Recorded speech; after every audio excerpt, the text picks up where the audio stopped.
మంజూరు చేశాం. దీనితో క్షేత్రస్థాయిలో రెవెన్యూ అధికారుల పాత్రని పునరుద్ధరించి భూ సమస్యలను వేగంగా పరిష్కరించే సమర్థవంతమైన పాలనా వ్యవస్థని తెస్తున్నాం. తెలంగాణ అవతరించిన తర్వాత ఎంతో మంది పేదలు నూతన రేషన్ కార్డు కొరకు ఆశగా వేచి చూసినా గత ప్రభుత్వం వారిని పట్టించుకోలేదు. కనీసం కొత్త కుటుంబ సభ్యుల పేర్లను కూడా రేషన్ కార్డులో జత చేయలేదు. ప్రజల ఆకాంక్షలను గుర్తించిన మేము అర్హులైన వారందరికీ రేషన్ కార్డులు ఇవ్వాలని, వారికి సన్నబియ్యం కూడా ఇవ్వాలని నూతన రేషన్ కార్డులు జారీ మరియు అదనపు కుటుంబ సభ్యుల పేర్లను నమోదు చేసే ప్రక్రియ ఈ సంవత్సరం జనవరి 20 ప్రారంభించాం. పౌర సరఫరా శాఖకి ఈ బడ్జెట్లో 5,734 కోట్ల రూపాయలు ప్రతిపాదిస్తున్నాం.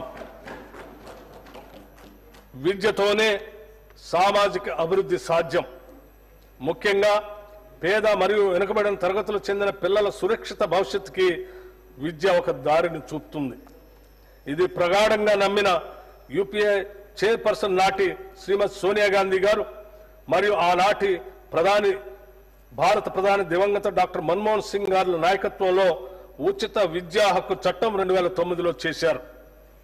ప్రస్తుతం తెలంగాణలో 1,023 ప్రభుత్వ రెసిడెన్షియల్ పాఠశాలలు ఉండగా వీటిలో 662 పాఠశాలలకు సొంత భవనాలు లేవు. అనేక గురుకులాలు అరకొర సౌకర్యాలున్న భవనాల్లో వందలాది మంది విద్యార్థులతో సరైన టాయిలెట్ సదుపాయం కూడా లేకుండా నడుస్తున్నాయి. వర్గాల వారీగా ప్రత్యేక రెసిడెన్షియల్ స్కూల్స్ ఉన్నప్పటికీ వాటి మధ్య విద్యా ప్రమాణాల విషయంలో, మౌలిక వసతుల విషయంలో సారూప్యత లేదు. ప్రపంచవ్యాప్తంగా విద్యా వ్యవస్థలో పెను మార్పులు చోటు చేసుకున్నప్పటికీ మన ప్రభుత్వ పాఠశాలలో దశాబ్దాల కాలం వెనుకబడి ఉన్నాయి. ఈ పరిస్థితులను సరిదిద్దటానికి సామాజికవేత్తలు, విద్యావేత్తలతో చర్చించి మన ప్రభుత్వ విద్యా వ్యవస్థను మరియు భావితరాలను అత్యుత్తమ రీతిలో తీర్చిదిద్దే విధంగా young India integrated residential schools ని రూపొందించాం. కులం, మతం లేదా ఆర్థిక స్థితిగతులకు అతీతంగా విద్య మాత్రమే కాకుండా విద్యార్థుల యొక్క మానసిక, శారీరక అభివృద్ధికి అంటే హోలిస్టిక్ డెవలప్మెంట్ కి దోహదపడే విధంగా ఈ స్కూల్స్ ని ఏర్పాటు చేస్తున్నాం. ఈ పాఠశాలలో ఎస్సీ, ఎస్టీ, బీసీ, మైనారిటీలతో పాటు ఇతర వర్గాలకు చెందిన విద్యార్థులు ఒకే గొడుగు కిందకు తెచ్చి సమాన విద్యా అవకాశాలను కల్పించడం ఒక గొప్ప సామాజిక ఐక్యతకు పునాది అవుతుంది. Education is the milk of a lioness. Education is the milk of a lioness. The one who drinks it can't stay without roaring. Doctor B R Ambedkar garu చెప్పిన మాటలు. విద్య అనేది సింహపు పాల వంటిది. వాటిని తాగిన వారు గర్జించకుండా ఉండలేరు.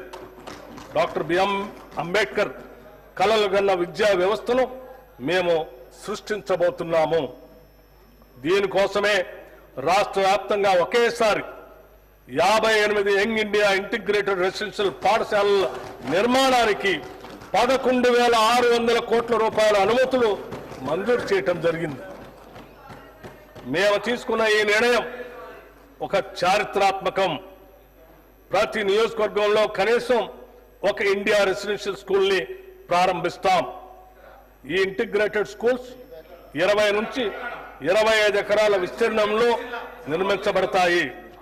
విద్యారంగంలో వస్తున్న మార్పులకి అనుగుణంగా ఆధునిక వసతులతో ప్రైవేటు పాఠశాలకు దీటైన విద్యను అందించేందుకు వీటిని అభివృద్ధి చేస్తున్నాం.